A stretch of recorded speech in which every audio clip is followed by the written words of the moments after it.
Hello and welcome to Weapons and Warfare for Straight Arrow News. I'm your host, Ryan Robertson, and this week we're getting a little nautical as the nature of threats against America's interests continue to evolve. So too are the tools that will be needed in potential conflicts. This week we're taking a look at a Scottish company building watercraft with special operations in mind by blending the old with the new, while an Icelandic startup is working on tech that can save wear and tear on operators while keeping them out of harm's way and cutting costs all at the same time. And our weapon of the week is ready to take the plunge, giving users a look at potential battle spaces 1,000 feet below the surface. But first, some headlines you may have missed. A senior Ukrainian military officer says they may keep some of the F-16 fighter jets they're set to receive from their Western allies at foreign bases to protect them from Russian strikes. Belgium, Denmark, the Netherlands, and Norway have committed to providing Ukraine with more than 60 U.S.-made F-16s to help it fend off Russian attacks. The head of aviation within Ukraine's Air Force said that a certain number of aircraft will be stored at secure air bases outside of Ukraine so that they are not targeted here. The here meaning Ukraine. Brigadier General Sergei Halupsov told the U.S. government-funded Radio Free Europe/Radio Liberty that those F-16s could be used to replace damaged aircraft as they undergo repairs, as well as for training Ukrainian pilots abroad. The withdrawal of U.S. forces from Niger started earlier this month with the departure of a U.S. Air Force C-17 from Air Base 101 in Niamey. In April, Niger's ruling junta told the U.S. to withdraw all troops from the country. Until a coup last year, Niger had been a key partner in Washington's fight against insurgents in the Sahel region of Africa, insurgents who have killed thousands and displaced millions more. In May, Pentagon Press Secretary Major General Pat Ryder talked about the DoD's plan for leaving the African nation. We're going to continue to consult with the Nigerians in terms of the orderly withdrawal of U.S. forces. We're going to continue to stay engaged with the partners in the region when it comes to terrorism and countering the terrorist threat. Because again, I think we all collectively can work together to address those very real threats, but we also respect the sovereignty of countries that we work with. The United States and Niger had signed an agreement for the, quote, orderly and safe withdrawal of U.S. troops from Nigerian territory by September 15th. And finally, talk about an objects in mirror may be larger than they appear moment. This is a Swiss military F-18 landing in the middle of the 4-lane A1 freeway near Bern, Switzerland earlier this month. Fortunately for motorists, this was a planned exercise. That's because many of the country's motorways were built during the Cold War with special sections designed to withstand an emergency aircraft landing. Swiss officials said the test was prompted by Russia's invasion of Ukraine and the return of war to Europe. With just 3 air bases in a country of less than 9 million people, military officials want to make sure they're still able to operate if something were to happen to any of their military installations. Everything old is new again. Would it surprise you to know that phrase itself was written by an author who died nearly 3 centuries ago, and yet it still rings true today, perhaps no more so than when it comes to maritime warfare. You don't have to look beyond today's headlines to know the open waters of the world will likely play a large role in America's next conflict. All you need to do is understand what's happening with the Iranian-backed Houthi rebels in the Red Sea, or Ukraine and Russia squaring off in the Black Sea, and of course there's China and its ambitions when it comes to Taiwan. As we've reported before on Weapons and Warfare, American shipbuilding is at a marked disadvantage right now when it comes to Uncle Sam's near-peer adversaries. And while leadership is working to change that, it's not a problem that's easily solved. As you can see, the demand signal for the larger Navy that we have out there. We have 88 ships under contract. We have 66 under construction. There's 57 if you look across the fit up. We know we need a larger Navy. Every study since 2016 has shown that. And I think the most effective way to work on that right now is to invest in our industrial base. All of that makes maritime innovation incredibly important.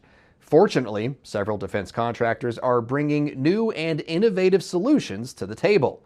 Companies like JFD, with their tactical diving vehicles, and Heffring Marine's AI-driven software, have identified a need and are working to deliver their products to operators in need of their expertise. While its carrier seal and shadow seal may look like something straight from a James Bond movie, there's nothing fictional about them. They are designed to take people into an area discreetly, without any sort of degree of detection, and the quieter and the more sneaky you can do that, the better. Equipped for a crew of 8, the carrier seal can carry out over-the-horizon missions. With a surface cruising speed of 30 knots, which is a little less than 35 miles per hour, and a subsurface speed of 5 knots, the carrier can not only deliver operators and their equipment, it can also be used for surveillance, target acquisition, and reconnaissance operations. So you're scoping out where you might be taking in a troop for a beach landing, simply keeping an eye on the enemy, understanding what they're up to, what they might be doing, looking for sensors, detecting what other sort of electronic warfare type signals might be out there, through to actually delivering a team who are effectively leading a mission. For missions a little smaller in scope, the Shadow fits the bill. Built for a crew of 4, it's capable of operating at nearly 80 feet below the surface and, much like the carrier version, can even be deployed by parachute. The Shadow seal that you can see over my shoulder here is a direct reproduction of the original Commando Sleeping Beauty that was designed by the British in the Second World War, just with massive steroids. It's like huge range, much more sensors, all the crazy comms kits and cameras and all that sort of stuff that you'd expect. So it's fully electric, and it goes a hell of a long way, and it goes very quietly. But what about getting the most out of vessels that are already in service? That's where Heffring Marine comes in. The Icelandic startup brought their Intelligent Marine Assistance System, also known as IMOS, to SOF Week 2024. This box here is a computer that will essentially connect to all instruments on board, will connect to the engines on board, will connect to the navigation systems, weather station, any sensors. But then we also place our own sensor, which is an inertial measurement unit, so it will capture the full range of motions of the vessel as in real time. But it's what Heffring's tech can do with the data that makes it an intriguing option for operators. Using real-time information, their AI model can factor in everything that's happening around the boat to optimize the pilot's speed for maximum fuel efficiency. Heffring says their data shows its fuel-optimized speed guidance and analysis can reduce fuel consumption by up to 25%. At a certain point, going faster, that extra knot that you're trying to go, will start costing quite a lot in fuel consumption. And usually, it's not really worth it. Whether you're doing 32 knots or 34 knots might not matter that much for the mission profile in general, but it will matter quite a bit for your fuel consumption. And so the AI model that's on board here is continuously trying to figure out what does that curve look like in real time, based on the environment that you're operating in right now, based on how the vessel is moving, what the engines are doing in order to react to that. The next part of the IMOS equation is passenger safety, not only helping pilots adjust course for bad weather, keeping the craft and crew out of harm's way, but optimizing speed to make for a smoother ride, minimizing the ride's impact to the bodies on board. There was a former U.S. Marine Corps guy who was here yesterday, completely sold on what we're doing here because he recognizes the need for it. So 23 years old when he started out on high-speed boats at the U.S. Marine Corps, and today, at 45, realizes how big of an impact that had on his body, being out there, being exposed to the environment, being exposed to the heavy impacts that happen out there when you're doing high speed and you're jumping off a wave consistently. Now has a injured back, bad knees. Like it takes its toll on people. No word yet from Heffering on any deals within the DoD, but in the last 6 months, they did reach agreements with the Icelandic Association for Search and Rescue, Safe Boats International, and secured a new round of funding for more than €2 million. Serving you clarity through context, our mission at SAN is to deliver the news straight down the middle. We're different from mainstream media because we spotlight distorted headlines and show you how to do it too. Discover stories that right and left-leaning outlets are choosing not to cover by using our Media Mist tool. Download the SAN app and turn on notifications to have straight facts delivered right to your phone or tablet, and get straight facts anytime at SAN.com. Time now for our weapon of the week, and we're sticking with the nautical theme.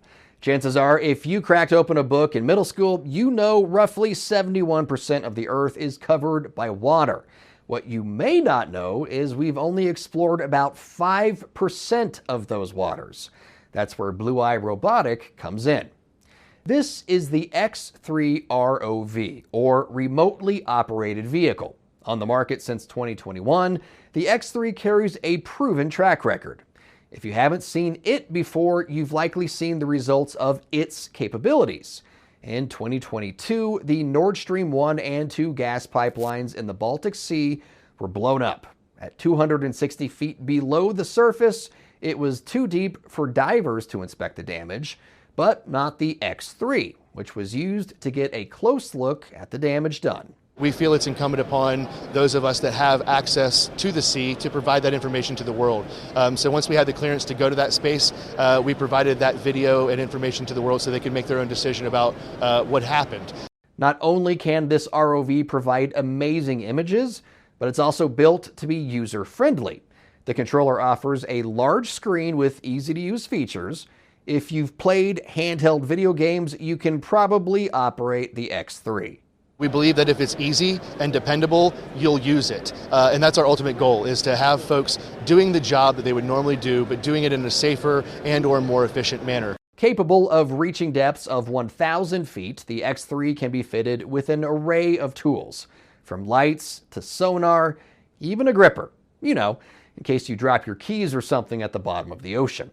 The future for us is integration of more and better accessories and sensors into this platform. So we've integrated grippers and sonars and cathodic potential measurement tools and metal thickness tools. The future for us is developing and integrating more tools into this device, and then as our technology roadmap grows, to maybe change the form factor to make it a little more capable in different scenarios. Based out of Trondheim, Norway, Blueye is already making a big splash. Pun intended, with users all over the world. There are 1,100 units operating in 60 countries, and the company is now setting its sights on putting this highly versatile tool into the hands of the American military. Norway is a relatively small country of 5.5 million people, but the technology that they produce is well above its weight class. And so for us, bringing the best of breed to the United States military is our mission. It is to bring a highly portable, highly capable robot to the men and women who need it the most. One thing that's likely to make this an attractive option for potential buyers: price. With base models starting at a little less than $22K, it's a relatively low-cost option for operators with a need to know what's happening in the waters around them. Time now for CompCheck, and we have an update on a project we first told you about in our May 1st episode. Bell Textron and Aurora Flight Sciences were chosen by the Defense Advanced Research Projects Agency, also known as DARPA, to continue the design of a new experimental aircraft, the X-Plane, under its Speed and Runway Independent Technologies, or SPRINT program. Bell's unmanned V-247 Vigilant was our weapon of the week in May. The tilt-rotor concept aircraft is designed to travel at more than 300 knots per hour and will be capable of carrying up to 9,000 pounds of equipment. Aurora touts their concept as a low-drag, fan-in wing effort combining a blended wing body, that's capable of vertical takeoff and landing with unprecedented speed. The goal of the Sprint program is to create a craft that combines high speed without the need for a runway, something military leadership says is needed for the evolving nature of combat. The two programs will conduct Phase 1B preliminary design work over the next year. Competitors Northrop Grumman and Piasecki Aircraft Corp were not chosen to move forward. All opinions expressed in this segment are solely the opinions of the contributors. All right, folks, we are just about out of time for this episode of Weapons and Warfare. Hope you enjoyed our nautically themed presentation this week, and we're going to keep it going because we cannot do a show about seafaring tech and me not say something about the role oceans played in this country's development. For starters, oceans are great for industry because they make the transfer of goods relatively easy and cheap, not to mention possible when it comes to most international trade. But oceans are also vital parts to a national defense plan, at least for countries with access to open oceans. Now, I'm not a geologist or a cartographer, but I do know the United States is bordered by two oceans. Last I recall, there was one on each side. And for a hair longer than 2 centuries, those oceans kept the United States insulated from most of the wars and conflicts around the world, allowing the U.S. the ability to more or less decide what conflicts it enters and when, as well as when to leave. When combined with the overwhelming might, power, and capacity of the United States military, those oceans make it virtually impossible for any invading force to get a foothold in the United States, or really North America, let alone launch a full invasion of the continent. Armies often say geography is destiny, and if that's true, then the United States was always destined to be a nation set apart, at least up to this point in our history. In the conflicts and wars we're seeing today, which will impact and inform the ones we see tomorrow, the cyber and space domains are quickly becoming just as vital to control as the land, air, and sea domains. Most advanced tech in use by modern militaries relies on some form of space-based communication. If control of the seas led to more than 2 centuries of relative peace on the home front for the United States, you can just imagine how high the stakes are for control of both the space and cyber domains, and how different things might look if countries like China or Russia were able to dictate the next century of our species' expansion. For senior producer Brett Baker, video editor Brian Spencer, and graphics designer Dakota Patillo, I'm Ryan Robertson with Straight Arrow News, signing off.